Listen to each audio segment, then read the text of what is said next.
Hola de nuevo, bienvenidos a los panelistas del cuarto bloque. Vamos a esperar un poquito por si hay alguien que está haciendo alguna pausa y bueno, muchas gracias por seguir conectados. Recordad que las preguntas a los ponentes deben ser dirigidas por el chat, ¿de acuerdo? Y que estas comunicaciones duran solo 7 minutos. Vamos a comenzar con Alicia Núñez Palomar, del Museo Sefardí de Toledo, España. Muchas gracias, Alicia, por estar con nosotros. La pantalla es toda tuya.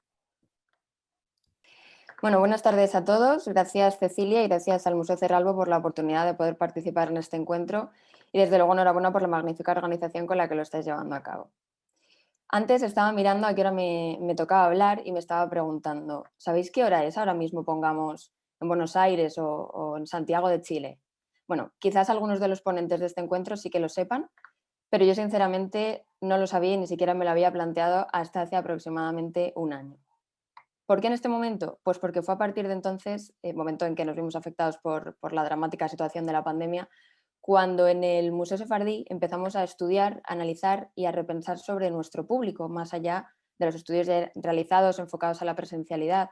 Es decir, empezamos a tener en cuenta a todos los públicos y no solo el que visitaba el museo. Tenemos que tener en cuenta que el Museo Sefardí ha sido un museo que tradicionalmente se ha servido del turismo, de las visitas in situ, de actividades presenciales, de colaboración con entidades e instituciones generalmente locales para iniciativas, vuelvo a insistir, presenciales, pero que no había pegado el salto como tal al entorno digital, porque sí que es cierto que se había subido al carro de estar presente en las redes y demás, abriéndose perfiles en las distintas plataformas, pero sin una estrategia, un contenido de calidad pensado para ello, con lo cual pues, no había dado ese salto definitivo ni contaba con una estrategia digital como tal. ¿Qué ocurre? Pues que llega una pandemia, un estricto confinamiento y toda esa presencialidad se esfuma de un plumazo. Así que la pregunta que nos hicimos fue, ¿cómo sobrevive un museo, vamos a llamarlo modesto, pequeño, con pocos efectivos, sin una gran infraestructura tecnológica y cuya vida ha sido siempre presencial durante ese encierro de público y trabajadores, o sea, de toda la ciudadanía, que dura varios meses? Y aquí es donde la respuesta fue renovarse o morir. Y como todo el mundo, pues recurrimos a ese entorno digital y a las nuevas tecnologías que en nuestro caso llegaron para quedarse y para mejorar nuestro día a día y sobre todo nuestra relación con el público. Sí que es cierto que ya se venía viendo cierto avance en este ámbito desde unos meses atrás, pero es a partir de marzo de 2020 cuando ponemos en marcha esa redactación total, siendo conscientes de nuestras limitaciones o debilidades, pero también de nuestras fortalezas, a partir siempre de un análisis previo para saber de dónde partíamos y sobre todo pensando qué pretendíamos conseguir con todo esto, ¿no? ¿Dónde queríamos llegar? Así que, ¿qué hemos hecho? Pues iniciar nuestra andadura hacia la profesionalización de los entornos digitales. ¿Y cómo? Pues estudiando a nuestro público y a nuestro no público, dándonos cuenta de que suscitamos un gran interés no solo en Toledo, sino en el resto de España y fuera de España. Por ejemplo, en México, en Chile, en Argentina, en Canadá. Lo hemos hecho también analizándolo mediante herramientas como Google Analytics, usando mapas de calor, mediciones y análisis en redes sociales, con herramientas como, bueno, nosotros por ejemplo utilizamos Metricool, entre otras cosas, ¿no? También llevando una estricta planificación para no dejar nada a la improvisación porque no suele salir bien y pues en definitiva profesionalizando nuestros canales de comunicación digital, ¿no? Eligiendo bien cuáles debían ser sin abarcar más de lo que podíamos, actualizando nuestro manual de estilo, creando un manual de estilo editorial para comunicarnos de la manera más adecuada con nuestro público y en definitiva normalizando esa manera de comunicar como institución, dejando atrás ese perfil social, podríamos llamarlo, de amigo, ¿no? Implicando, eso sí, en esta creación de contenido a todos los departamentos, ya que se trata de algo transversal y que nos atañe a todos como institución. Y todo esto se ha visto reflejado en nuestras iniciativas, ¿no? En primer lugar, en la actualización y traducción que estamos llevando a cabo de nuestro sitio web como principal host de información y en el uso y difusión de nuestra visita virtual. También en nuestras redes sociales, contando actualmente con perfil en Instagram, Twitter y Facebook, las cuales han tenido un crecimiento sustancial de más de un 4% mensual, por ejemplo, en redes como Instagram, o de más de un 30% desde entonces en el resto de redes en cuanto a seguidores, sin hablar del crecimiento en cuanto a alcance, ¿no? Que también ha sido pues, bastante sustancial. ¿Y qué hemos hecho? ¿Cómo hemos mejorado en ese sentido? ¿Qué hemos implementado? Pues lo que decíamos, la normalización en cuanto a lenguaje, formatos, imágenes y demás, También el establecimiento de una periodicidad en las publicaciones, algo que es de gran importancia, y creando un contenido de calidad que fuera más allá de un simple altavoz de nuestras actividades presenciales, teniendo en cuenta que los contenidos pueden girar en torno a varios aspectos: las colecciones, el edificio, la historia del museo, los trabajos internos, ¿no? Y muchas veces incluso se pueden complementar. También en la interactuación con el público mediante preguntas, juegos relacionados con piezas, pasatiempos sobre, en nuestro caso, la cultura judía, comentarios a los planteamientos que hacíamos, ¿no? Y esto nos ha permitido presentarnos como más cercanos dentro de que somos una institución. Y también la interactuación con otras instituciones, como por ejemplo el resto de museos de la red de nuestros museos, véase el Greco, ¿no? Que en temática no tenemos nada que ver, pero bueno, el entorno sí que lo compartimos, o instituciones que sí que tienen que ver con nuestra temática, como Centro Sefarad Israel a nivel nacional, Museo Judío de Berlín a nivel internacional, divulgadores en las redes como La Historia en un Pispás, hablando de Sefarad, y tejiendo de esta manera una red de relaciones estupenda, ¿no? Generando interacciones que han permitido que nos sigan conociendo y que realmente nos encantaría seguir extendiendo. Y luego también me gustaría hablar del impulso que le hemos dado al audiovisual, concretamente a nuestro canal de YouTube, que está teniendo un gran incremento tanto en cuanto a seguidores como a visualizaciones. Si tenemos en cuenta además que de todos los que nos ven, solo un 20% nos sigue y el 80% restante está ahí sin ser seguidor, con lo cual todo suma. Y esto ha sido posible a partir del proyecto Encuentros Virtuales en el Museo Sefardí, que pusimos en marcha en abril de 2020, a inicios del confinamiento, que comenzamos en Zoom y tuvimos que trasladar a YouTube para que no se quedara gente fuera de aforo, y que para nosotros supuso, por un lado, reaccionar de forma inmediata a ese vacío que se nos planteaba con la ausencia de lo presencial, teniendo en cuenta nuestros recursos económicos, humanos y tecnológicos, eso sí, y con la colaboración también de grandes investigadores y profesionales relacionados con el museo. Y por otro lado también ha supuesto llegar a nuestro público de siempre, más a ese público que no había podido participar de nuestras actividades antes, ¿no? Y que, como decíamos, sí que generaba interés. Y bueno, es cierto que hemos centrado nuestro contenido audiovisual para esta plataforma principalmente en charlas y conferencias, porque era algo sencillo para nuestro público, quizá menos familiarizado con las redes sociales y las nuevas tecnologías, principalmente pensando en ese público adulto o en un público de la tercera edad, pero no ha sido exclusivo, porque también nos hemos atrevido con actividades infantiles, vídeos cortos sobre diferentes temáticas aptos para todos los públicos, o incluso vídeos colaborativos con nuestro propio público, como por ejemplo la lectura colaborativa que realizamos con varias familias por el Día del Libro, intentando generar ese interés por la lectura y por la cultura y los valores que transmitimos entre los más pequeños de la casa. Así que espero que sigamos creciendo y adaptándonos juntos, museo y público, y que sigamos poniendo en valor la cultura, que al final es de lo que se trata. Muchísimas gracias, Alicia. Cronometraje germánico. Gracias. Pasamos ahora a dar la voz a José Ignacio Carrillo Martínez de la Universidad de Barcelona. Hola, muy buenas tardes. España. Bienvenido, la pantalla es tuya. Voy a compartir pantalla. Perfecto. Bueno, pues antes de todo, ¿no?, agradecer a que pueda participar en este congreso, ¿no?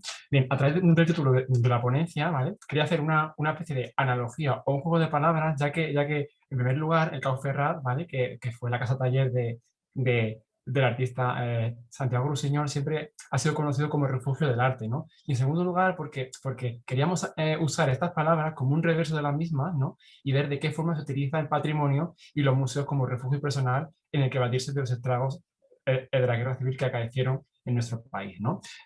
Por lo tanto, hoy hemos venido a hablar de un reverso de la museología, el cual es la posguerra como momento histórico en el desarrollo de los mismos. Bien, este museo podemos decir que es un caso paradigmático, o sea, y no solamente por su colección, la cual es muy importante, sino también es importante por la gestión, ¿vale?, que se lleva a cabo a la hora de forjarse como museo público y la forma en la que se inaugura. El artista Rusiñol lega su muerte a la villa de Sitges en el 31, cuando muere el artista, y habrá que esperar hasta el 33 a que el espacio se convierta en un museo público con todo lo que ello va a conllevar, ¿vale? Como decíamos, se inaugura en el 33 y esto será todo un acontecimiento para Sitges, ¿vale?, y para Cataluña, como ya la prensa apuntaba y las imágenes, como vemos aquí, nos muestra la prensa, ¿no? Bien, además de esto, hay que tener en cuenta el contexto en el que se va a desarrollar, ¿no?, que va a ser dentro del periodo republicano y el movimiento cultural de la Renascença, que reivindicaba unos valores nacionales de la cultura catalana, es decir, va a tener un gran significado simbólico para Cataluña. Bien. El museo iba en pleno desarrollo hasta el 36, ¿no? Momento en el que acabe la guerra civil en todo el territorio nacional, por lo que el museo finalmente, ¿no?, decide cerrar sus puertas con una corta trayectoria de apenas 3 años, ¿vale? Todo un sueño que se ve truncado. Esta franja de tiempo que va a suceder, que es la guerra civil y la posguerra, encierra una problemática a su investigación, ya que existe un gran vacío de información en la historia de dicho museo, ¿no? Así como en la historia de sus visitantes en los años de la posguerra hasta más o menos el tercer cuarto del siglo XX. Este vacío está empujado, en primer lugar, por el hecho de que parte de la información no se encuentra actualmente en el museo, ¿vale? Ya que anteriormente, perdón, se gestionaba desde la Junta del Museo de Barcelona. Y en segundo lugar, por una falta de imágenes y de documentación gráfica. Encontrar imágenes de este momento o esta etapa va a ser un reto. Y si las hay, no se conoce la fecha exacta, ¿vale? Y en este caso solo tenemos varias imágenes como las que presentamos aquí, ¿vale?, que están fechadas en el 53 por el Instituto Amatller del Arte Hispánico, pero que podrían ser incluso anteriores porque es la copia de un negativo, es decir, podrían ser incluso anteriores a este momento, como digo, ¿vale? Lo que sí es cierto y es interesante, ¿vale?, desde el punto de vista actual y desde el, entre comillas, ¿no?, poco desarrollo de los museos en el régimen franquista, es el gran interés por reabrir el Clausferrat, tanto que a tan solo meses de acabar la guerra civil, en diciembre del 39, se manda a un equipo de personas especialistas de la Junta de Museos para reinstalar el museo en el plazo de un mes, ¿vale? En ese sentido, se observará cómo pronto va a cambiar la acepción primigenia de este espacio simbólico, convirtiéndose en parte del aparato del Estado, haciéndose a su vez un uso político de patrimonio artístico. De hecho, pronto se creará por parte del régimen la Inspección General de Museos Arqueológicos en el 40, a la que tuvo que asociarse el museo, ¿vale? Este grupo tenía el fin de vigilar aquellos museos y colecciones que quedaban fuera de la esfera oficial del gobierno por parte de la dictadura. Bien, al igual que la pronta reapertura, ahora también un pronto interés por empezar a publicar para dar a conocer al visitante, ¿no?, las colecciones de este museo, ¿no? Quedan 3 minutos. Vale, sí, perfecto. El primer catálogo o guía sumario del museo se va a desechar porque está escrito en catalán, ¿vale? Como sabemos, lengua oprimida y no oficial del Estado por aquel entonces, ¿vale? Por lo que se hace otra a imagen y semejanza del anterior, pero en castellano, ¿vale? Con el tiempo y en pocos años, 3 más o menos, se realizarán 3 más, ¿vale? Una será de pintura y la de escultura inmueble y la de hierro forjado, ¿vale? Todas ellas hacían eco al régimen presente y obviamente pasaban por el filtro de la censura, como todas las publicaciones de la época, ¿vale? El hecho más sorprendente y que nos lleva a este congreso va a ser el tema de los visitantes, ¿vale? Este hecho que ocupa actualmente nuestra investigación y que está en curso, lo conocemos gracias a los registros de visitantes que se hacían para conocer la recaudación de cada mes del museo.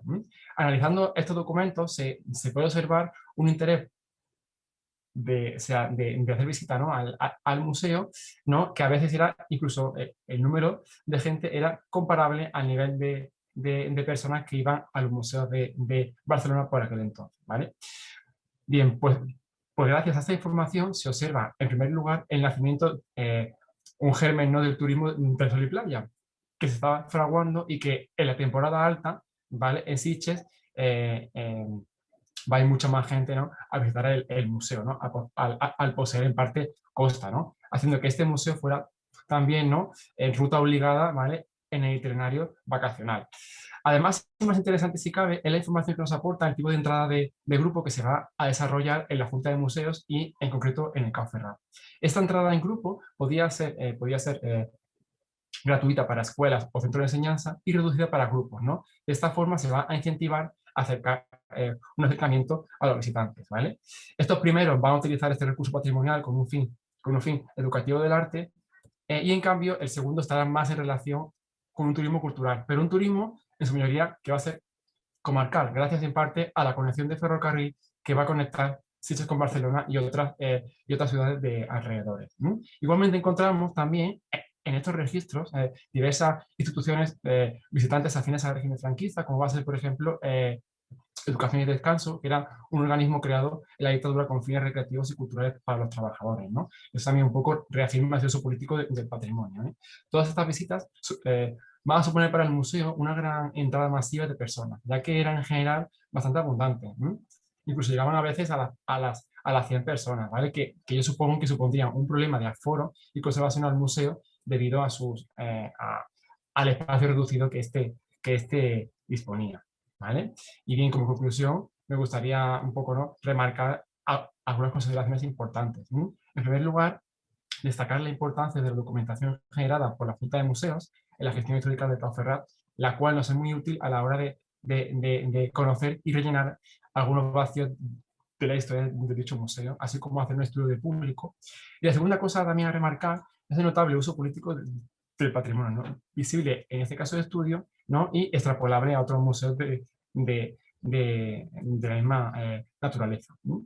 Por último, y como hemos dicho, esta etapa ocupa parte del Museo de los Museos, una etapa poco conocida, pero también interesante para entender lo que fue el futuro de los mismos.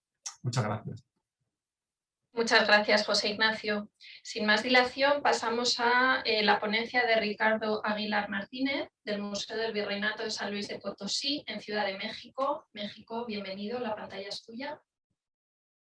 Muchas gracias. Es un gusto estar con todos ustedes. De verdad que estoy muy emocionado por presentar algo muy breve, que la verdad es que vamos corriendo, pero vamos a tratar de hacerlo lo mejor posible. Pues yo soy de un museo en México, en el norte del país, el Museo del Virreinato de San Luis Potosí. Bueno, para poder contarles, les quería mostrar un video, pero ya no quiero atrasarme más. El museo está ubicado en un exconvento del siglo XVIII.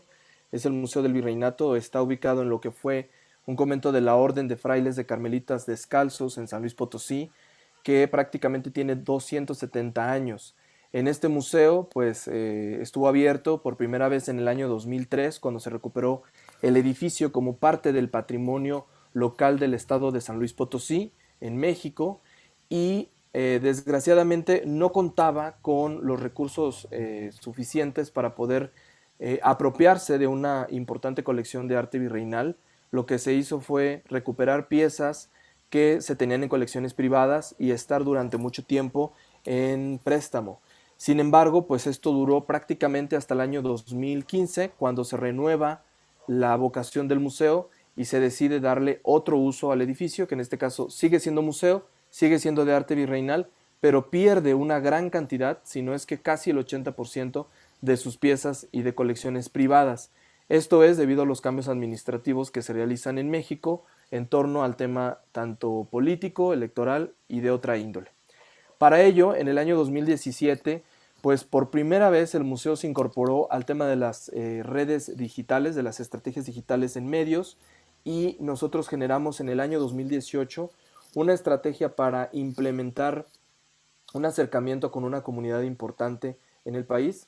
Había otras instituciones, otros museos en México que también se dedican a la divulgación del arte virreinal, pero sentíamos que nosotros podíamos crear una comunidad específica con un grupo particular.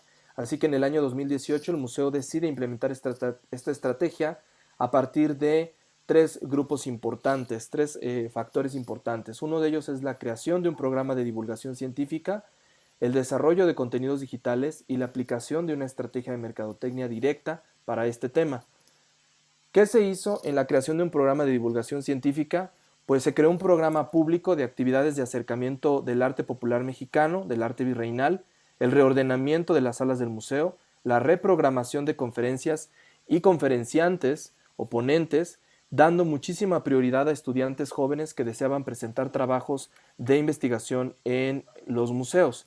Aquí vale la pena aclarar que en el estado de San Luis Potosí hay muchísimos investigadores consolidados, pero son muy pocos los espacios que se ofertan a los estudiantes ya que están terminando sus carreras y que quieren presentar avances de tesis para que el público conozca más del patrimonio local.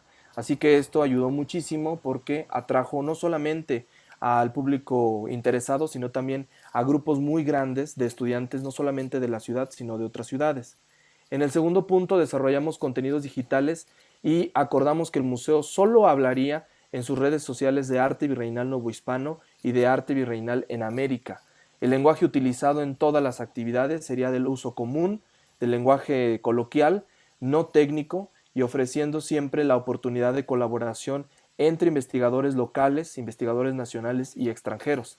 También se identificó las necesidades del público a través de publicaciones que nosotros llamamos aquí de prueba-error.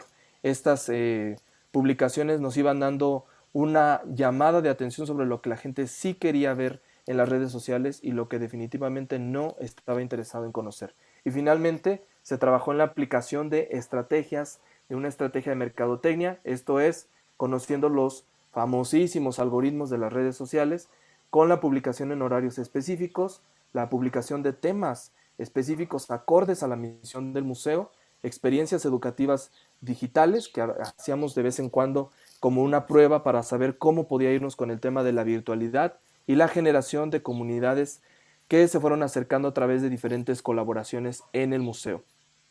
Esto permitió obtener diferentes resultados. Uno de ellos, se los quiero presentar muy rápido, es los incrementos de las visitas del público. El museo tiene menos de 100 piezas en su colección, de las cuales la mayor parte, el 70% de estas piezas son en préstamo de otros museos y solamente el 30% le pertenece al espacio. Por lo tanto, es un museo que no es tan visitado por la falta de la colección, pero sí albergamos el edificio más antiguo en la ciudad que está abierto al carácter público. Entonces, hubo un incremento de visitas en los visitantes locales y nacionales en el año 2017, que pasó de ser de un número menor a los 15,000 visitantes a cerca de 38,000 visitantes anuales en el año 2019.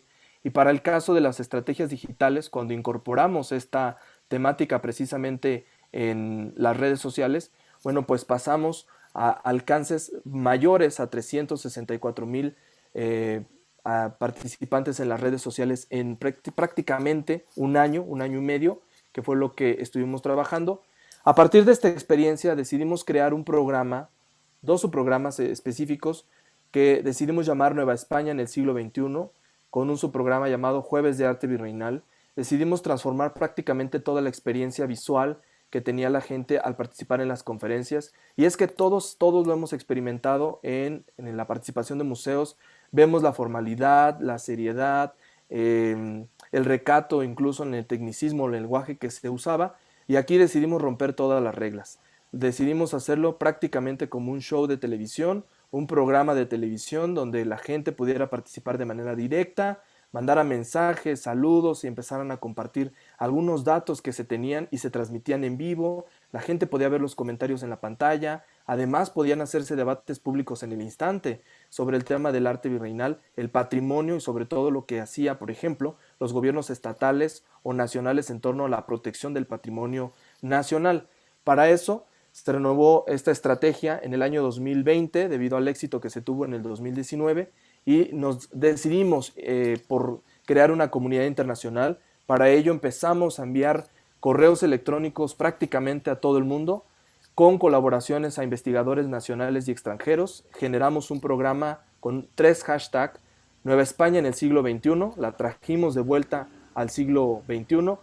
Integramos los Jueves de Arte Virreinal, que es prácticamente, así les digo, compañeras, compañeros, un programa de televisión todos los jueves a las 7 de la tarde de México, donde la gente se conecta y puede echarse el chisme a gusto y el café también.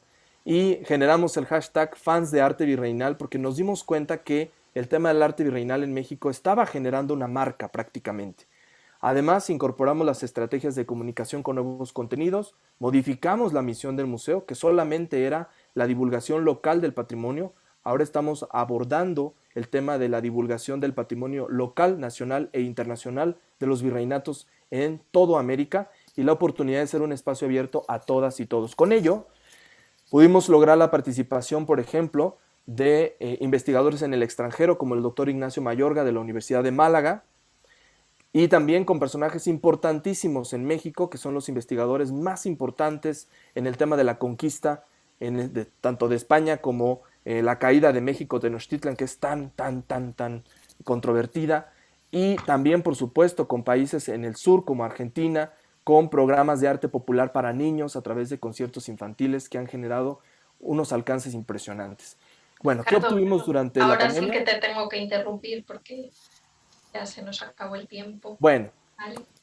Perdónanos. No hay problema. Ahora tenemos con nosotros a María Paz Undurraga, de la Subdirección Nacional de Museos de Chile. Muchas gracias, María Paz, por estar con nosotros. Ok, y dar las gracias por la oportunidad, creo que ha sido muy interesante las mesas, las ponencias que hemos escuchado hoy día.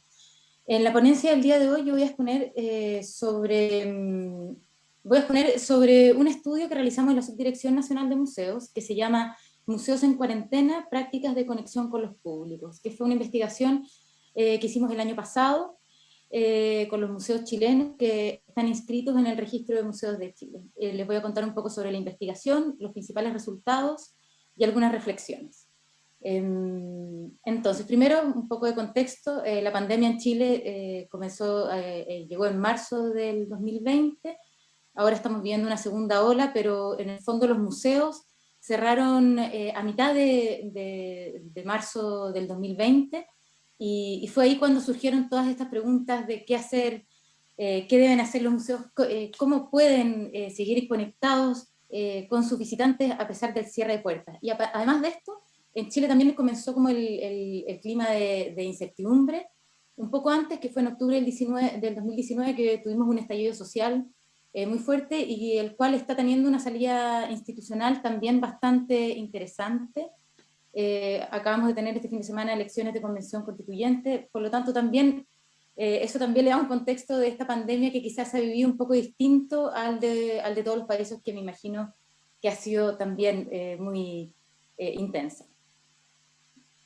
Bueno, un poco sobre... ¿Me siguen escuchando bien? ¿Sí? ¿Sí?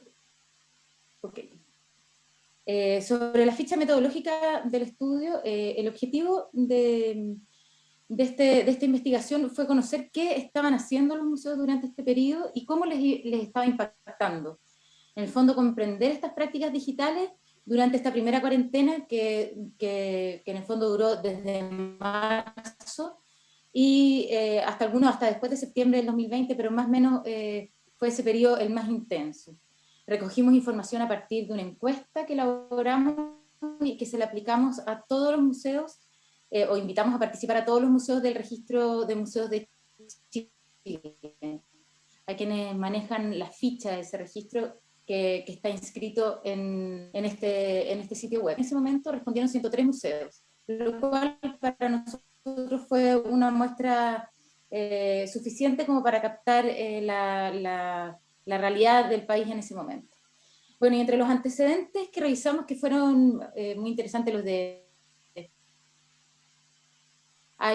ICOM, los de UNESCO, el artículo o el reporte de Museums Around the World in the Face of COVID 2019, de mayo del 2020 de UNESCO, fue interesante porque generó una tipología o una tipificación de acciones digitales de los museos que nos sirvió a nosotros para categorizar las acciones digitales que le estamos preguntando a los museos. Entonces, cuando le preguntamos qué es lo que está haciendo su museo, o destaque alguna de las actividades que están haciendo, dividimos estas acciones digitales en dos grandes categorías. La primera, producto digital, que son todos aquellos materiales que el museo sube o deja colgado en sus plataformas digitales, dígase sitios web o redes sociales, y las actividades digitales, que son aquellas que son generadas en vivo, por ejemplo, encuentros o seminarios como este. Y a partir de esta tipificación fue interesante porque pudimos ver, así a grandes rasgos, luego vamos a pasar como un mayor detalle, pero quería explicar eso para luego entender lo que vamos a ver por resultados más concretos. Pero a grandes rasgos, cuando uno ve los resultados de esta investigación, son tres grandes resultados. El primero, bueno, que pueden sonar un poco a veces evidentes, pero lo interesante es que en el fondo se respaldan metodológicamente. Entonces, lo primero es que la cuarentena afectó el quehacer de los museos, pero no solo presencialmente, sino que digitalmente. Y con esto lo que queremos decir es que cambiaron las condiciones laborales y con esto también cambiaron las perspectivas de la labor museal. En el 3 fondo minutos ya no, restantes, María Paz. Perfecto, perfecto. El segundo gran resultado es que la gran mayoría de los museos siguió en conexión con sus públicos por medio de sus plataformas digitales, lo que da cuenta de que mantuvieron su rol de agentes culturales. Y lo tercero es que se evidenciaron la importancia de manejar redes digitales y de desarrollar una programación digital para distintos públicos. Bueno, y esto reveló la urgencia de... No, estoy reveló la urgencia de tener capacitación en esto o de formarse en estos ámbitos. Bueno, con esto también vimos que los museos aumentaron, que es cosas que son un poco evidentes, pero el 39% de los museos abrió cuentas nuevas en plataformas digitales. También vimos que los museos en general tendieron a usar el material que tenían para subirlo a sus plataformas digitales, pero también más de la mitad generó actividades digitales en vivo, como talleres, seminarios, entre otros. Bueno, aquí son algunas imágenes era como un patchwork de imágenes de actividades de museos. Y cuando vemos los impactos, cómo impactó la pandemia en los museos, lo primero es que vemos que son dos temas generales, que es el uso de herramientas digitales por una parte, y por otra parte la adaptación de la programación. Y cuando le preguntamos a los museos cuáles han sido los principales desafíos, logros y aprendizaje, nos dimos cuenta que entre los desafíos está la falta de conocimiento de herramientas digitales, la falta de disponibilidad de herramientas digitales y la diversificación de contenidos digitales. En el fondo, una cosa es no contar con las destrezas para manejar herramientas digitales, pero también el tema de la conexión, como lo hemos vivido hoy día mismo. Dentro de los logros, ampliar el alcance de la programación, que también ha sido tratado en otra de las ponencias que vemos hoy día, pero también los trabajadores de museo valoran la adaptación y el aprendizaje que han tenido en este periodo.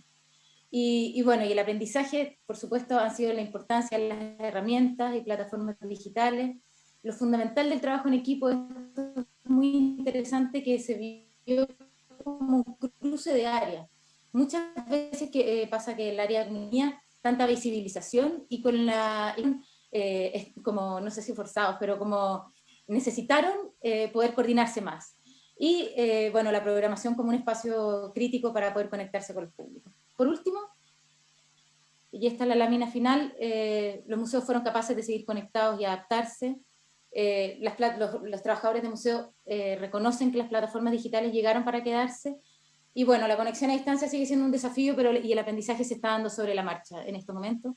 Y lo interesante, este aspecto interesante de la cadena de trabajo que existe tras la generación de contenidos digitales y de contenidos en general, es un tema que se ve muy evidente en esta investigación. Y por último, esta urgencia de que los museos cuenten con un mayor entrenamiento. Muchas gracias. Muchísimas gracias, María Paz. Desde luego todos trabajando contra la adversidad, pese a todo, pero con muchas ganas y deseo de aportar a la sociedad, ¿verdad? Bueno, pues os pido mil disculpas porque antes me he saltado a un ponente, porque como se llaman igual, pues me he dejado por el camino a Roberto Ricardo Albao de la Universitat de Valencia, España. Muchas gracias y discúlpame. No, ningún inconveniente. Buenos días a todas y a todos los asistentes de la jornada. Procedo en compartir pantalla. Muy bien, muchas gracias. Bueno, buenos días a todas y a todos los asistentes y gracias al Museo Ceralbo por haberme concedido la oportunidad de profundizar en mi caso de estudio. Mi ponencia versará sobre el caso del Museo de Arte Urbano de Ámsterdam, una institución museística fundada en 2012 en el barrio de New West, en la ciudad de Ámsterdam, y ecomuseo reconocido por el ICOM, que utiliza el arte urbano como un aglutinante sociocultural en la comunidad en la que se inserta. Hoy en día el museo cuenta con más de 200 obras de arte urbano en su colección open air y no dentro de un edificio, realizadas por más de 40 artistas callejeros, con particular énfasis en la producción de América Latina, Arabia Saudí o Tailandia. La misión del museo se articula a través de dos diferentes líneas de acciones. Por una parte, la preservación y la conservación de las obras de arte urbano, que como sabemos es una manifestación artística efímera, muchas veces destinada a desaparecer por vía de su hábitat natural, es decir, la ciudad. Y en este sentido el museo se ha armado a lo largo de los últimos años en reestructurar algunas de las obras de arte y al mismo tiempo digitalizarla y virtualizarla una vez que estas están perdidas. La otra línea de acción es la promoción y valorización del movimiento urbano, que como sabemos el arte urbano es un arte que todavía no goza del reconocimiento que merecería dentro del ámbito del arte actual, y este proceso de promoción se desarrolla a través de la difusión entre el público general no familiarizado con las prácticas actuales, pero también con el tentativo de institucionalizar el arte urbano con diversas colaboraciones con los principales museos de la ciudad o las universidades de Ámsterdam. Antes de entrar en lo que es el tema central de la ponencia, me gustaría destacar que el Museo de Arte Urbano de Ámsterdam se considera un ecomuseo Siguiendo las pautas de Georges-Henri Rivière, sabemos que un ecomuseo difiere de una clásica institución museológica museística por tres diferentes características. Por una parte, el Museo de Arte Urbano de Ámsterdam no tiene un edificio en el cual se albergan las obras, sino que sus obras se desarrollan en el territorio público, en los edificios de la ciudad. Segundo, no entiende su colección como un bien institucional de propiedad de la institución, sino más bien como un patrimonio compartido con la misma población y con los residentes del barrio. Y último y más importante en el caso de esta ponencia es el papel de la audiencia, que no es un visitador pasivo como nos ha acostumbrado un poco la museología del siglo pasado, sino más bien un agente activo y capaz de plasmar lo que es la línea de acción del museo en su cotidianidad. La activación del espectador es un poco el tema central de mi caso de estudio, porque es muy interesante el nuevo paradigma de museo participativo que el Museo de Arte Urbano de Ámsterdam propone. El primer objetivo es la reconstrucción de un barrio. El barrio de Nieuw West es un barrio muy particular en la ciudad de Ámsterdam, porque viene considerado degradado y pobre. En los últimos años ha sufrido una fuerte ghettización por parte de los inmigrantes presentes en la ciudad. Así que se trata de un panorama seguramente muy multicultural, pero dejado al lado por parte de las instituciones de la ciudad. Dentro de este contexto, el objetivo de SAMA es reevaluar no solamente en sentido estético el barrio con obras de arte urbano, sino también crear un punto de referencia para la vida cultural y artística del distrito. La activación del espectador puede realizarse a través de dos diferentes maneras. Primero, seguramente la recuperación urbana con la realización de nuevas obras de artes. Una vez que el museo decide realizar una nueva obra de arte con un artista internacional, pide ayuda a los residentes que pueden decidir y elegir el tema, claramente en coparticipación con el artista, y también luego participar durante la fase de la realización con sesiones de voluntariado y diferentes actividades. Los talleres, los seminarios, las jornadas y los eventos son la constante del SAMA, que entiende como la involucración activa de la juventud, sobre todo del barrio, sea importante para permitir la creación de una microcomunidad participativa, pero también para ayudar a los jóvenes a entrar dentro del mundo del arte y de la difusión cultural. 3 minutos. Gracias.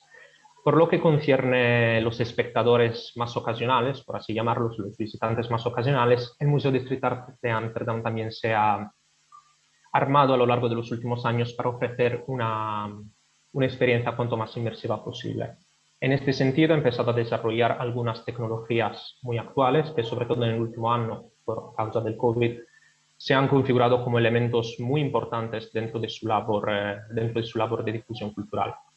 A lo largo de los últimos 2 años se ha realizado un catálogo razonado de todas las obras del museo, muchas de las cuales hoy se han perdido. Se estima que casi el 40% de las obras hoy en día han sido perdidas por agentes externos, y por lo tanto el catálogo del cual me ocupo yo también en la internship que actualmente estoy cursando en mi estancia al museo, quiere ser un punto de referencia para toda la colección del museo y distribuido luego gratuitamente en manera virtual. No solo para un público especializado, es decir, para la investigación, sino también para todo apasionado de arte urbano. Importante es también el uso de nuevas tecnologías, como la realidad virtual o la realidad aumentada. El año pasado se ha inaugurado un tour totalmente virtual que puede ser realizado a través del uso de gafas de realidad virtuales, que permite una experiencia totalmente inmersiva dentro de la colección del SAMA, así como se han utilizado diferentes códigos QR en las principales localizaciones de las obras de artes para poder permitir a los espectadores de realizar tours autónomos sin necesidad de una guía por motivos de restricciones de COVID. Y bueno, para concluir, estamos delante seguramente de un museo innovador y la vanguardia en el contexto neerlandés. Es un ejemplo único de museo coparticipativo al interno de Países Bajos. Y su paradigma es seguramente el paradigma de la participación, con el objetivo de crear un arte democrático que sea gratuitamente disponible para todos y que tenga como finalidad última la creación de una microcomunidad artística en el marco de la reevaluación del barrio, y no solamente en su sentido estético, sino también cultural artístico. En este sentido, el museo se acerca mucho a lo que son las nuevas líneas museológicas actuales, ante todo Claire Bishop con su célebre ensayo Radical Museology de 2013, en el cual podemos leer cómo el museo respeta todas las características dibujadas por la crítica estadounidense, ya que es un nuevo modelo de tipo experimental, menos determinado arquetípicamente, y que pone el acento sobre el compromiso político y social, con el objetivo de crear una microcomunidad activa en el territorio. y muchas gracias. Muchísimas gracias, Roberto. Gracias. Perfecto timing. Súper interesante este museo. Yo, antes de que te presentases a las ponencias, al Call for Papers, yo no lo conocía y me ha encantado Sí, conocerlo es un proyecto muy reciente. a través de tu trabajo. Muchas gracias. Gracias a vosotros. Damos paso ahora a Jimena Jordán, de los museos Frida Kahlo y Diego Rivera en Anahuacalli, México. Muchas gracias, Jimena. ¿Estás ahí? Mi ponencia se llama, bueno, gracias, buenas tardes, mucho gusto. Mi ponencia se llama El Anahuacalli y la Casa Azul, ejes turísticos del sur de Ciudad de México. Entonces, aquí. Con una población de 9.200.000 habitantes y aproximadamente 5 millones de población flotante, la Ciudad de México es el estado con la demografía más alta de México. Además, durante el año 2019 ingresaron casi 5 millones de turistas a esta gran ciudad. Estas son estadísticas nacionales del Instituto Nacional de Geografía y Estadística de México, de México y de la Ciudad de México. Ambos museos, Frida Kahlo o la Casa Azul y Diego Rivera Anahuacalli o el Anahuacalli, están localizados en la alcaldía de Coyoacán, una de las 16 de Ciudad de México. La distancia entre ambos recintos es de 5 kilómetros. El tiempo de viaje promedio entre uno y otro en taxi de aplicación es de 12 minutos. Con sitios arqueológicos abiertos a público, conventos virreinales, fuertes de batalla del periodo de la independencia y una cautivante porción de áreas verdes, Coyoacán es abundante en patrimonio histórico, cultural y medioambiental. Frida y Diego eligieron esta zona para dejar el legado al pueblo de México estos dos museos, Casa Azul y Anahuacalli. El Museo Anahuacalli es el templo de las artes que dejó Diego Rivera como su último gran legado artístico para exponer su colección prehispánica, los monumentales mosaicos de sus plafones, los bocetos en gran formato de sus murales y su portentoso diseño arquitectónico. Abre sus puertas a público en 1964. La Casa Azul es oficialmente un museo mexicano desde julio de 1958. Desde esos entonces, y ya por más de 60 años, este significativo recinto ha permanecido abierto difundiendo el legado artístico y cultural que Frida y Diego dejaron aquí resguardado. De manera muy visionaria y organizada, la pareja de artistas se puso de acuerdo para legar estos dos museos, el Frida Kahlo y el Anahuacalli, para el aprendizaje y disfrute de México y del mundo. Los dejaron bajo una misma sólida tutela, el fideicomiso de los museos Frida Kahlo y Anahuacalli en el Banco de México. Desde que ambos museos abrieron sus puertas, funcionan como una sola institución en términos administrativos y financieros. Por esto, todo boleto para el Museo Frida Kahlo es una entrada gratuita para el Museo Anahuacalli. El objetivo es que todo visitante tenga la oportunidad de vivir la experiencia que Frida y Diego planearon, conocer ambos museos que integran una sola visión estética. Anteriormente, las entradas para el Museo Anahuacalli también eran válidas para el Museo Frida Kahlo. Sin embargo, nos vimos forzados a terminar con este beneficio porque demasiados visitantes compraban el boleto del Anahuacalli para entrar únicamente a la Casa Azul. Esto fue frustrante para nosotros, porque a pesar de nuestros esfuerzos no pudimos lograr que la generalidad de nuestras audiencias comprendieran que la visita a ambos museos es complementaria. De acuerdo a nuestro último estudio de visitantes, el 25% de los visitantes del Museo Anahuacalli son extranjeros. De este conjunto, el 95% conocen el Anahuacalli gracias a su cortesía incluida en el boleto de la Casa Azul. Interesantemente, el nivel de satisfacción de los visitantes que van al Anahuacalli es muy alto. Quienes visitan el recinto se van felices y por ende lo recomiendan. En el Museo Anahuacalli, el total de visitantes encuestados había asistido, todos, extranjeros, nacionales, todos, al Museo Frida Kahlo, al menos una sola vez en su vida. Esto nos indica que la mayoría de los visitantes que conocen el Anahuacalli están conscientes de la relación de este museo con la Casa Azul y reciben entonces la experiencia integral que Frida y Diego planearon para ellos. 2 minutos y medio. Sí, está perfecto. Gracias. En el caso del Museo Frida Kahlo, el 71% de los visitantes que compraron su boleto por internet son extranjeros. El 74% de los visitantes encuestados del Museo Frida Kahlo no había asistido nunca al Museo Nahuacalli. Esta encuesta fue respondida por los visitantes después de transcurridas 2 semanas de su visita al Museo Frida Kahlo. Por esto, este porcentaje incluye a los visitantes que fueron a la Nahuacalli días después de visitar el Museo Frida Kahlo. Vemos entonces que quienes van a la Nahuacalli sí conocen su conexión con la Casa Azul, pero no así la generalidad de quienes van al Museo Frida Kahlo. Cabe mencionar que existen otros atractivos localizados a distancia caminable de la Casa Azul, tales como la Casa Museo León Trotsky, el Mercado de Coyoacán, la Iglesia y Convento Franciscano del siglo XVI, etc. Desafortunadamente, el Nahuacalli no queda a distancia caminable del Museo Frida Kahlo y no está en el barrio turístico de Coyoacán.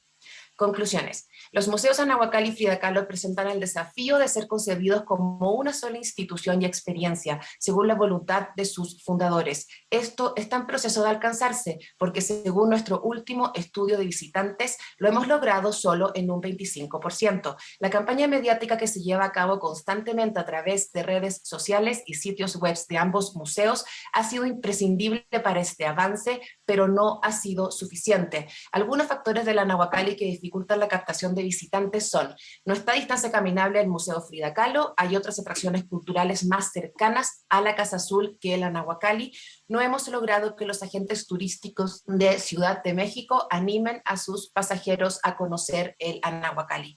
Algunas ventajas del Nahuacalli que sí facilitan la atracción y satisfacción de sus visitantes son: la ecléctica y maravillosa arquitectura del Nahuacalli es única en el mundo, ofrece amplios y variados espacios aptos para el disfrute de personas de cualquier edad, incluyendo un espacio ecológico y una zona de juegos para niños.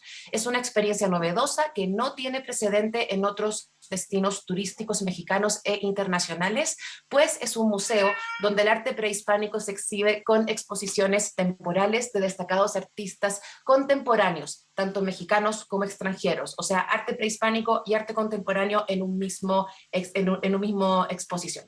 Ambos museos, conclusión final, son polos turísticos del sur de la Ciudad de México. Sin embargo, aspiramos a que ambos alcancen la misma reputación, popularidad y número de público. Muchísimas gracias. Muchas gracias, Jimena. Y ahora vamos a iniciar el debate. Tenemos 15-20 minutos. Y quiero presentaros a Teresa Morillo, de la Subdirección General de Museos Estatales, del Laboratorio Permanente de Público de Museos de la Subdirección General de Museos Estatales del Ministerio de Cultura y Deporte de España. ¡Qué madre mía! Muchas gracias, Teresa, por haber formado parte del comité científico, habernos ayudado en la selección de este grupo de casos de estudio y por estar aquí con nosotros para moderar el debate. Pues adelante. Muchas gracias a ti, Cecilia, a la organización, a los ponentes, de verdad que está siendo apasionante. Quería comentaros que cuando realizamos la selección de los pósters que habéis presentado ahora, quisimos tener una muestra lo más variada posible, no solo casos europeos, sino también iberoamericanos, y la verdad que es un poco cajón desastre, porque es verdad que solo tres de los 6 habéis hablado de la preocupación de la comunicación digital como tal, ¿no? El impacto de la pandemia en la organización de las actividades y de la propia institución. Y si no os importa, me gustaría empezar con este tema. Leyendo el resumen que presentó Ricardo, hola Ricardo, sinceramente me llamó muchísimo la atención leer: la estrategia abarcó cambios en los patrones de las publicaciones en redes sociales, restricción de acciones digitales. Restricción, cuando lo que estamos viviendo todos es una proliferación de justamente las acciones digitales. Ya he entendido que lo quisisteis centrar en el arte virreinal, no exclusivamente, y por aquí también quiero lanzar un poco una pregunta de si por meter otro tema, porque realmente es que hasta el momento se han tocado todos los temas que este encuentro podía idear, ¿no? Y es, si creéis realmente, a todos os lo pregunto, que ha habido una sobrecarga de información digital, de recursos digitales, de información digital en una palabra, y que eso quizá haya hecho un poco de mella justamente en las pretensiones de los museos, que era cuanto más informamos y llegamos a la gente, o eso creemos, más aceptación y afluencia tendremos, aunque sea virtual. ¿Qué os parece este tema? Yo podría comentar. Ricardo, gracias. Y luego María Paz. Sí, María Paz. Sí, en efecto, cuando yo vi el resumen, agregué esta palabra, incluso mis compañeros en el museo me decían, no, ¿cómo crees? Eso es muy fuerte. Pues ¿Sí? es que es la realidad. Nosotros teníamos alrededor de más de 35 actividades mensuales, presenciales y digitales, y descubrimos un detalle que ya no alcanzo a explicarles, que fue el tema de cómo las redes sociales empezaron, perdón la palabra, pero a tronar en cuanto a la cantidad de información que publicábamos diariamente, y descubrimos prácticamente que necesitábamos disminuir toda nuestra actividad digital al mínimo, es decir, dedicarnos exclusivamente a un solo tema, y de ahí nació la idea de Jueves de Arte Virreinal. Únicamente los jueves hablamos del tema, no agregamos nada más, inclusive déjenme decirles brevemente que decidimos restringir las publicaciones que el gobierno estatal y federal nos mandaban. Llegamos a un acuerdo con ellos para explicarles que en lugar de ayudarnos, precisamente íbamos a sobresaturar al público, y lo vimos, ¿eh? Ahora, en este mismo instante que se acerca el Día Internacional de los Museos, estoy viendo una restricción, estoy viendo una disminución tremenda en el mundo digital. Yo les quería compartir que atendimos este año, solamente de enero a abril de 2021, cerca de 800,000 personas. Bueno, hoy, a menos de 2 días o un día del Día Internacional de los Museos, la cantidad de publicaciones y de alcance al público ha bajado a menos de 1,000 personas. Esto significa que sobresaturamos nuestras redes sociales con información. Hay tanto contenido que prácticamente la gente se está alejando. Sí, sí. Están diciendo por aquí, muy bien, Teresa, sacar este tema. Ha habido mucha producción y poca evaluación de contenidos digitales. Esto es otro pilar importantísimo, la evaluación y la autoevaluación de museos durante la pandemia. Pues estoy de acuerdo. María Paz, creo que quería también intervenir ahora. Y después Alicia. Iba un poco en la misma línea de que los museos necesitaban poder decir de alguna manera y seguir conectados, creo yo, con los públicos, pero la cantidad de personas que se conectan a cada una de estas actividades se ha ido disminuyendo en el fondo. Y lo que en Chile funcionó bastante durante el año pasado fueron estas actividades. En Chile es el Día del Patrimonio Cultural, pero como el Día de los Museos o el Museum Week, en el fondo, estas actividades en que convocan a la participación de museos hacen que los museos, no solo los que cuentan con varios trabajadores, sino que los museos más pequeñitos,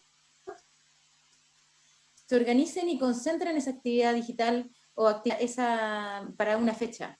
Y eso quería como agregar, que en el fondo las actividades como que congregan transversalmente han tenido un buen efecto, y que la gente se ve convocada a conectarse. Encontré muy buena idea lo que comentaba Ricardo, esto de hacer un programa semanal con una programación de todos los jueves. Es muy, muy interesante el caso. Alicia, ¿no? Quería intervenir. Sí, yo quería añadir que sí que es verdad que podríamos estar hablando de una saturación de contenidos y de uso de las redes y demás plataformas digitales, pero creo que también hay que adaptarse a cada momento, y esta saturación quizá ha existido en un momento en el que estábamos todos encerrados en casa y mucha gente no tenía ocupación, con lo cual en ese momento, ¿por qué no, digamos, cargar de contenidos todas estas plataformas? Y sí que es verdad que se ha visto que en los museos en los momentos hemos tenido más creación de contenido, pero luego esto ha ido bajando y se ha establecido esa periodicidad a la que yo me refería, porque hay que adaptarse a cada momento, con lo cual, ¿esa sobresaturación existe? Pues a lo mejor ahora ciertas ocasiones en las que sí existe, pero en su momento yo no lo consideraría una saturación como tal. Bien, y también a eso voy. Sí, si me permites, Teresa, Sí, es sí. verdad que hubo un momento, como dice Alicia, que parecía que era necesario y que la sociedad lo demandaba, que estábamos todos encerrados en casa. Bueno, que esto ha sido en diferentes meses, según el país también. Y entonces, efectivamente, había un momento que nos correspondía dar ese paso adelante, pero después también, como bien dice Ricardo, hemos tenido que saber dar un paso atrás y digamos, favorecer calidad sobre cantidad y estudiar muy bien qué sacábamos en cada momento, ¿verdad? Exacto. Y esto me lleva a la siguiente reflexión, que es las iniciativas digitales que, por tanto, las capitanean un poco los departamentos de comunicación, se entiende que responden a la misión del museo. También enlazo con lo que ha dicho Ricardo. Ellos cambiaron la misión del museo y ese punto también me pareció muy importante. Entiendo que tiene que ser algo transversal a todas las áreas de un museo que ha llegado para quedarse, enlazando también con lo que decía María Paz, esta forma de comunicar, pero que tiene que haber una planificación estratégica en todo esto que haga no perder el norte de los objetivos y la misión que de verdad quiere cumplir el museo, sea con lenguaje digital, sea con la presencialidad, es decir, creo que en esto hay que ser firme para no desviarnos. No sé qué os parece.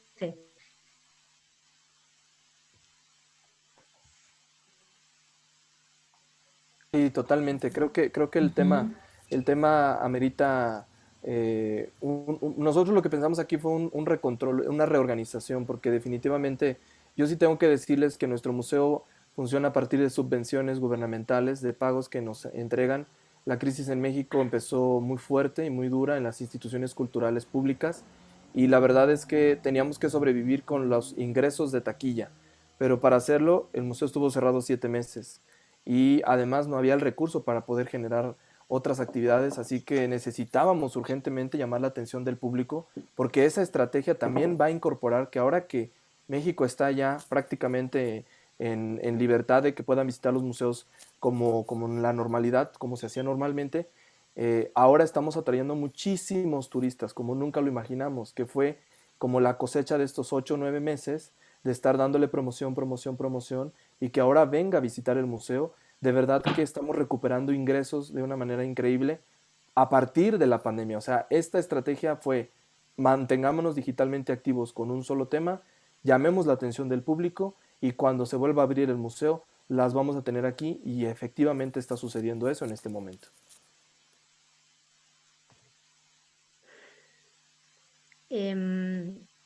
Otro tema que también me habéis tocado es el de la formación y la capacitación, María Paz. Nosotros desde la Subdirección de Museos tuvimos una reunión con todos los departamentos de comunicación, difusión, educación de los museos para preguntarles qué previsiones tenían y en qué había fallado un poco la estrategia digital durante el confinamiento y cómo iban a seguir ahora, ¿no? ¿Qué necesidades tenían realmente? Si habían sabido editar vídeos para hacer directos en Instagram, yo qué sé, miles de cosas. La imagen que habían utilizado, si tenían cámaras adecuadas, con el móvil ya sabemos que las fotos pues tienen su aquel, ¿no? Entonces, ofrecer una formación a la gente que en plantilla va a seguir trabajando con los recursos del museo, que sabemos que económicamente siempre son bastante limitados, pero se hace lo que se puede y se tira para adelante. Y los recursos tecnológicos, que tenemos mucha carencia de información, es importantísimo meter planes de formación para todo nuestro equipo que está dedicado a esto, que por lo menos tenga un conocimiento de los recursos, las herramientas y cómo desarrollar unas buenas prácticas del museo, que es también lo que queremos, dando una calidad también, ¿no? Si alguien quiere decir algo. Sí, María Paz. Sí. No, es que sobre lo que dice respecto a de la formación, la preparación para el manejo de herramientas digitales, en el caso de Chile, la mayoría de los museos en Chile son de una escala pequeña y mediana, y la cantidad de trabajadores por museo en general es poca, de menos de 10 trabajadores. Por lo tanto, hay que abordar el manejo de herramientas digitales, la programación para distintos públicos digitales, el concepto de estrategia digital, pensando en eso, en cómo reorientar las tareas de personas que ya se dedican a las comunicaciones, a la mediación, eso le da también una mayor dificultad, porque no todos los museos tienen un departamento de comunicaciones, por decirlo de alguna manera. Entonces, sí, eso, en el caso de Chile se hicieron algunos cursos durante el año pasado, pero sin duda hace falta más. Y a veces llegan a posteriori, cuando ya la gente se ha sacado las castañas del fuego, digamos. No sé si Alicia y Ximena quizá quieren intervenir, las he visto haciendo algunos gestos. Sí, yo, si me permitís, bueno, me gustaría decir al hilo de lo que estabais hablando, en el caso de, por ejemplo, los museos de la red de nuestros museos, que es a la que pertenece el Museo Sefardí y también, bueno, el Museo Cerralbo, también somos museos muy pequeñitos con una plantilla limitada, vamos a llamarlo así, y evidentemente pues no todo el mundo tiene conocimientos relacionados con la comunicación, ni tiene por qué tenerlos, porque nuestra manera de entrar a trabajar en estos centros no nos lo exige. Con lo cual tenemos la suerte de que hay gente que sí que lo controla y gente que no lo controla. Entonces, esa formación continua, ese reciclaje es absolutamente necesario. O sea, tanto la formación como el hecho de nutrir a los museos de medios tecnológicos, en este caso, mínimos para poder llevar a cabo pues estas tareas, ¿no? que al final se funden con el resto de tareas del museo porque es dar a conocer, y en este caso tenemos las nuevas tecnologías, pero si fuera de otra manera tendríamos que adaptarnos a los otros medios, con lo cual sería el mismo caso. Ximena. Gracias, sí. Bueno, yo quería aportar que respecto al tema de las publicaciones mismas, en un principio nosotros tuvimos una publicación al día en las redes sociales, que son 3, Twitter, Instagram y Facebook, de la Nahuacalli y del Museo Frida Kahlo, y esto tuvo gran alcance. En el caso del Museo Frida Kahlo son más de 1 millón de seguidores, entonces es un poco una locura.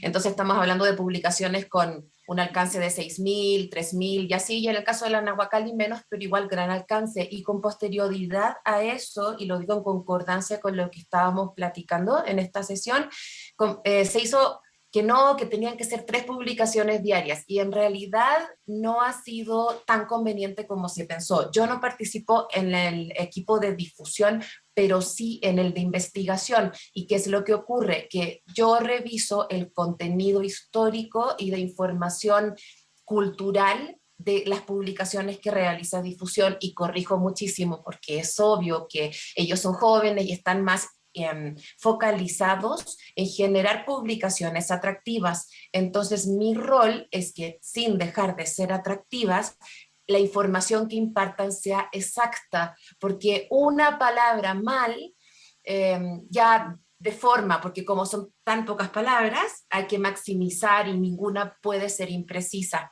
Entonces, como yo he estado colaborando bastante hace bastantes años, y con la pandemia esto se agudizó, y volviendo a lo que estaba comentando, sí es mejor una publicación al día, al parecer, por lo menos de acuerdo a lo que nos arrojan los números ahora. Entonces, si alguien que está en esta conversación ahora quisiera exponer eso, o sea, una pregunta, si pueden responder como ustedes, ¿publican una al día o publican más? Yo sé que parece una pregunta muy básica, pero de verdad yo tengo la impresión de que una publicación diaria para un museo es más productivo a nivel de alcance, pero no sé si eso. Gracias. No sé si Bueno, cada uno según su realidad, ¿no? Aquí nadie tiene la solución a todo, o sea, cada uno tiene que ir viendo cómo le va mejor, las estrategias que seguir y tirar para adelante. Lo que decimos, efectivamente, por ejemplo, nuestra red de museos, la Subdirección General de Museos Estatales, gestiona 16 museos de distinto calado, desde un Museo Sorolla, Cerralbo, Museo Arqueológico Nacional, Museo de Altamira, bueno, son 16. No voy a citar todos, pero grandes, medianos, pequeños, y aquí es verdad que muchas veces no hay áreas así determinadas, sino que hay 2 personas o 3 para atender todas las áreas. Entonces, se entiende que desde la dirección del museo también se dan unas directrices, ¿no?, para coordinar un poquito esto, ¿no? Y bueno, pues la verdad es que es todo un logro que sigamos abiertos y adelante, que estamos dentro del panorama y del ocio cultural y que no queremos competir con nadie porque sería ridículo, ¿no? Cada uno sabe su nicho de público y así es. Como decíamos el otro día en Twitter, conocemos nuestro tamaño y nuestro carácter para bien y para mal. Exactamente. O sea, Ricardo tiene la mano levantada, pero no sé si José Ignacio Carrillo o Roberto Ricardo Albao quieren hacer alguna contribución, que no ha tenido la oportunidad, ¿no? Sí, perdonadnos, es que he centrado más este tema, pero ¿Estáis ok? tenemos más temas comunes como José la atención a Ignacio, los ¿quieres jóvenes. aportar algo? Bueno, vale, venga, perfecto. En cuanto al tema de los museos pequeños, es verdad que al final, ¿no?, el conservador muchas veces hace mil cosas. O sea, yo a mis alumnos se lo explico en la universidad, digo, ustedes pensáis que cada uno tiene un departamento, digo, pero eso pasa en el Prado y en grandes museos, pero los museos pequeños hacen un poco el 2x1, o sea, eres un todoterreno, ¿no? Y en cuanto al tema de lo de las publicaciones, estoy muy en común con, ¿cómo se llama?, con Alicia, porque al final es, o sea, es el consumidor, ¿vale?, el que elige qué quiere ver al final y al cabo, ¿sabes? Y la gente joven al final lo tiene muy claro, o sea, a la hora de ver publicaciones ¿no?, y consultarlas. Y ya está. Cierto. Sí. Ricardo. No sé si quería hablar.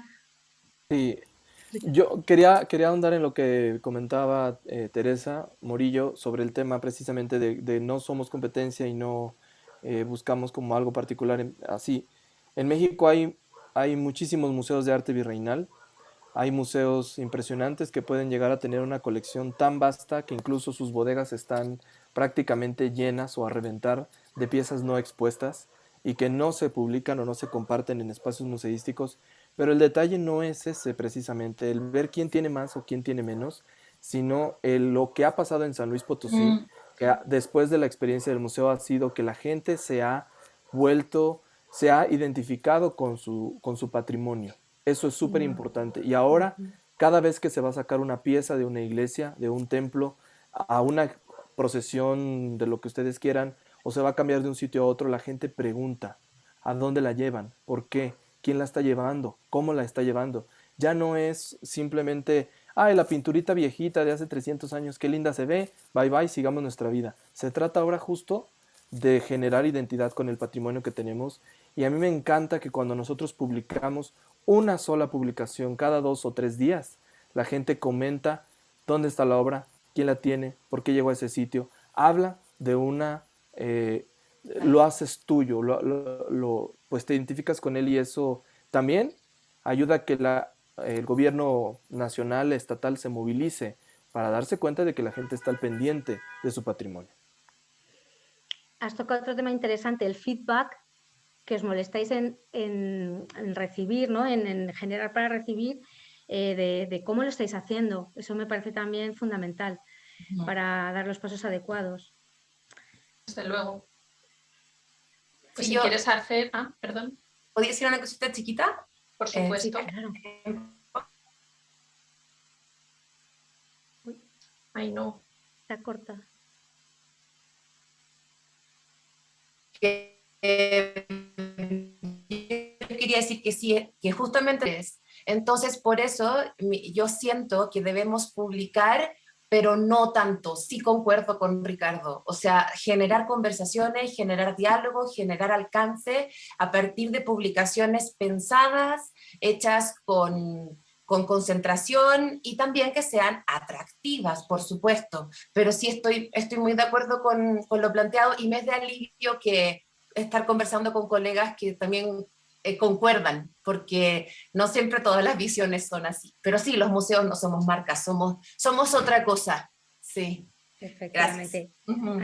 Al hilo de esto quería trasladaros dos intervenciones más en el chat. Estoy de acuerdo, hubo un primer momento de adaptación al entorno virtual y desde ahí hemos ido afinando mejor nuestra estrategia digital y hemos ido aprendiendo. Y la siguiente, no seamos duros con nosotros mismos, que de un día a otro tuviésemos que irnos a casa sin una estrategia prevista. ¿Cómo no lanzarse a las redes para sentirnos unidos, museos y visitantes? El momento de la evaluación serena viene ahora, cuando el miedo empieza a marcharse. Pues muy bien, con esto acabo, no, no sé cómo vamos, Cecilia. Hay que decir que ese comentario, si no estoy equivocada, es de una mediadora cultural del Museo del Romanticismo, ¿vale? Es una compañera del Museo Nacional del Romanticismo, que también es de nuestros museos, y precisamente de esa figura del mediador cultural que estamos empezando ahora poquito a poco a implantar y a ver cómo funciona y que es tan prometedor a futuro. Pues... Hay que sacar la manito, perdón.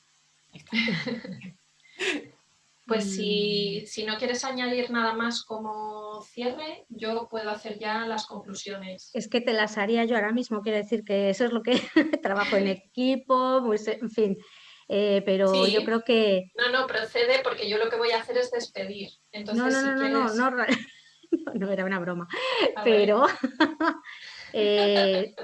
sí, no, que me da pena que no haber preguntado nada a Roberto Ricardo Albau. Yo tenía una preguntita para él. Que me ha parecido muy interesante también. Sí.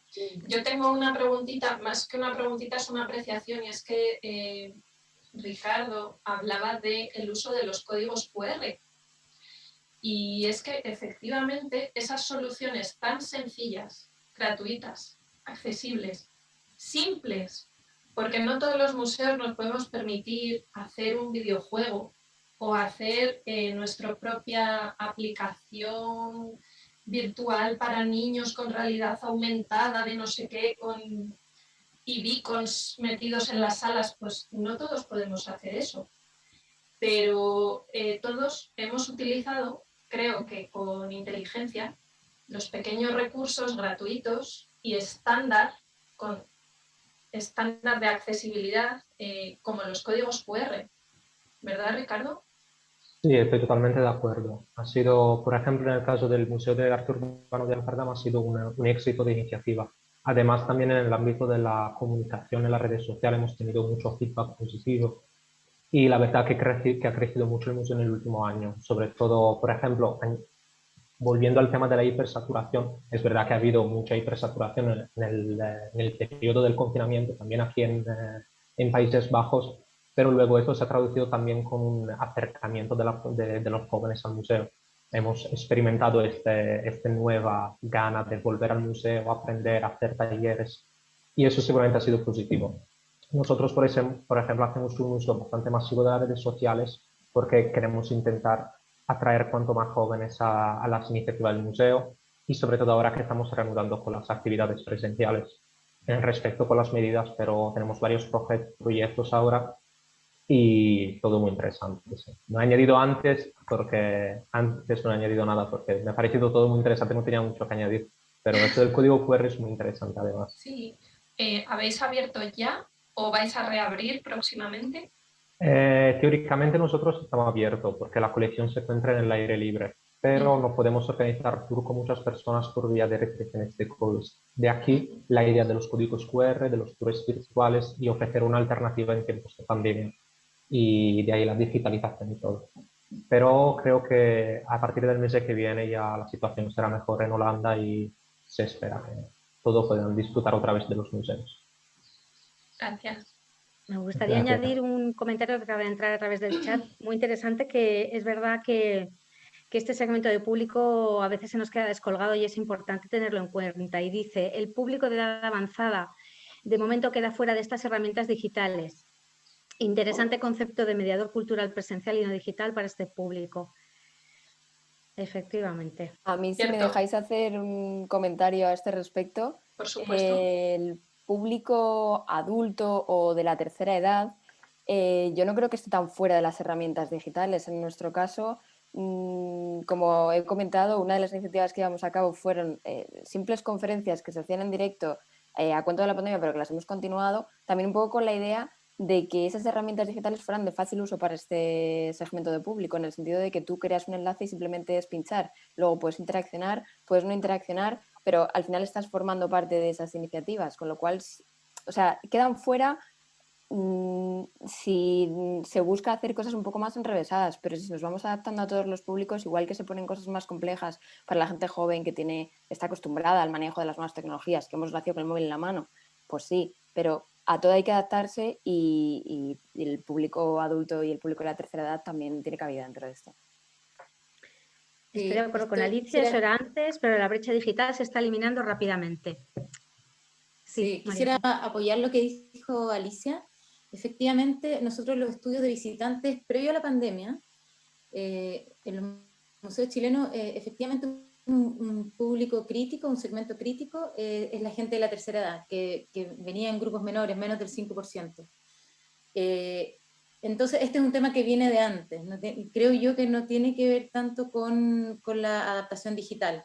Ahora bien, si queremos evaluar videojuegos, efectivamente puede ser distinto, pero el tema del link o de quizás el uso del teléfono o de los smartphones puede ser, la tercera edad puede tener un uso, no sé si más básico o menos complejo del mismo aparato, pero no dejan de utilizarlo. O sea, quisiera apoyar en ese sentido lo que dice Alicia, tengo una impresión similar a la de ella. ¿Puedo hacer un comentario? Claro. Como cierre de mi participación como tal, me gustaría hacerles una sugerencia para todos. Algo que hemos experimentado en el museo aquí es un tema independiente del que estaban hablando, pero se me hace súper importante de mencionarlo, y es que muchos de los museos, que somos museos pequeños, que somos museos pequeñitos, a veces necesitamos el apoyo de los grandes museos, también para que nuestro público se vea más interesado. Nosotros tenemos la fortuna de haber colaborado el año pasado con el Met de Nueva York y con el Museo Nacional del Prado en esta ocasión. Hace realmente unas par de horas que grabamos nuestra última conferencia. Y el próximo lunes tenemos, por ejemplo, mañana más bien, tenemos a Eloisa Pérez Santos con nosotros en las actividades del Día de los Museos. Y esto, créanme, la gente lo valora. Tenemos cientos de mensajes en las bandejas de entrada de gracias por las colaboraciones, qué bueno que lo acercan a nuestros públicos, que no todo es en inglés, que no todo es para grupos cerrados, enlaces, invitaciones privadas, espacios cerrados. Eso nos ayuda un montón y estamos generando una conexión tan fuerte entre ambos museos que ya no tenemos que esperar a que los grandes museos se reúnan para poder escucharlos a ellos, sino que ahora los grandes museos bajan su información a los museos más pequeños o los que incluso no tienen colección para justamente ayudar a reforzar estos contenidos. Así que agradecerles a muchos de ustedes que están aquí con nosotros y que participan precisamente en nuestras actividades, porque de verdad, el público no sabe cuánto lo agradece a través de mensajes privados. Muchas gracias, Ricardo. Sí, yo quiero romper una lanza en favor de las redes, pero no de las redes sociales, sino de las redes de museos, de lo que podemos hacer en equipo, de lo que podemos hacer con compañeros, ya sean de nuestra misma administración, como es el caso de nuestros museos, que siempre que hacemos algo juntos nos lo pasamos genial, yo por lo menos lo disfruto, y con museos que quién sabe de dónde puede surgir un amigo, un museo amigo allende los mares o en otro país con el que poder sacar algo súper interesante y potenciar mutuamente, hacer una sinergia. Y creo que eso también es un regalo que nos ha dado este nuevo medio digital, que es que nos hemos acercado todos entre nosotros, nos podemos poner cara, profesionales de diferentes instituciones, que antes a lo mejor te podías atrever a mandar un correo electrónico que no sabías ni siquiera si aquel conservador del museo de aquel país lo había leído o qué le habría parecido, qué osadía. Y ahora todo es mucho más natural y más cercano, ¿verdad? Totalmente de acuerdo, sí. Y de aquí, pues nada, surgen, lo que dices, nuevas sinergias y nuevas relaciones laborales que ojalá se mantengan en el tiempo, porque ha sido muy enriquecedor de verdad. Me voy satisfecha, porque luego uno asiste a muchísimos seminarios web, otra proliferación, que claro que vas a hacer, presencialmente no se puede ir, pero bueno, de distinto calado, vamos a dejarlo ahí. Que bueno, pues está bien estar al día y ponernos cara y conocernos, sí. Sí. Iba Pues, a hablar María Paz, creo que había levantado. Yo creo que tenemos que ir cerrando porque son las 7 menos 5 ya. Si no os importa, a no ser una brevísima aportación, María Paz. Brevísima acotación que tiene que ver con un comentario que pusieron recién en el chat y que tiene que ver con la desigualdad en el acceso. Efectivamente, las redes sociales y el mundo digital ofrece una mayor accesibilidad, pero por otra parte la calidad de conexión sabemos que no es suficiente. Y en ese sentido, ahí también hay una brecha no estudiada del todo. Eso, quería apoyar ese Gracias, comentario. desde luego, que se ha estado desarrollando en el chat. Bueno, pues si me permitís, voy a hacer la clausura oficial de este cuarto encuentro internacional del Museo Cerralbo, turistas, visitantes, seguidores. Quiero mandar un gran gracias a todos los que lo habéis hecho posible. Por primera vez ha sido virtual, por primera vez hemos hecho un call for papers y por primera vez, como habéis visto, no hay comunicación del Museo Cerralbo, no hemos dado nosotros ninguna conferencia porque lo que queríamos era dar voz a los demás. ¿Vale? Gracias a todos los ponentes, he disfrutado muchísimo con vosotros, gracias por vuestra profesionalidad. Gracias a los asistentes también, por participar en el chat, por unirse a horas intempestivas en su país, etcétera, etcétera. Gracias. Gracias a mi compañero en la organización de este encuentro, Demian Ramos, fantástico trabajo, y a Sara González, alumna en prácticas de la Universidad Rey Juan Carlos de Turismo, que también ha estado ayudándonos como parte de sus prácticas. Gracias al comité científico conformado por nosotros mismos, Ana Moreno, Eloisa Pérez Santos y Teresa Morillo, aquí presente, y también por Lourdes Vaquero Argüelles, nuestra querida directora que se jubiló el día 10 de mayo y a la que todavía y durante mucho tiempo vamos a estar echando mucho de menos. Gracias a Álvaro Llaner de Caligrama Proyectos Culturales, que ha estado en las tripas técnicas de Zoom, apoyándonos en todo momento. Muchas gracias por hacerlo posible. Gracias a Rebeca Recio, nuestra compañera conservadora del Museo Cerralbo, por su apoyo esta mañana en sustitución, en ausencia de la directora Lourdes Vaquero. Gracias a la Subdirección de Museos Estatales y a la Dirección General por darnos su apoyo esta mañana. Y no quiero terminar sin hacer una mención especial a Carmen Sanz, antigua compañera nuestra en el Departamento de Difusión y Comunicación del Museo Cerralbo, que hace muchos años, ella lo sabe, cuando estábamos pensando temas para el encuentro, este rollo de los turistas en el siglo XIX ya a ella se le ocurrió y este año, Carmen ya lo sabe, pues hemos tenido que todas las ideas se reutilizan y ella nos ha estado siguiendo hoy y nos ha estado apoyando, muchas gracias. Y también a Carolina Montero de Espinosa, nuestra compañera en el departamento que está de baja maternal y que pues gracias a ella hemos podido contar con Ana Moreno, ya que fue ella quien la invitó allá por noviembre. Así que muchas gracias a todos, ha sido un placer y ya sabéis, las preactas ya estaban disponibles, en julio tendremos vuestros vídeos maravillosos, os avisaremos y las actas estarán disponibles a principios del año que viene. En breve os mandaremos a los ponentes instrucciones para el envío de originales para las actas. ¿De acuerdo? Muchísimas gracias y que tengáis una feliz tarde, mañana. noche. Gracias, Cecilia. Y a todos. Adiós. Adiós.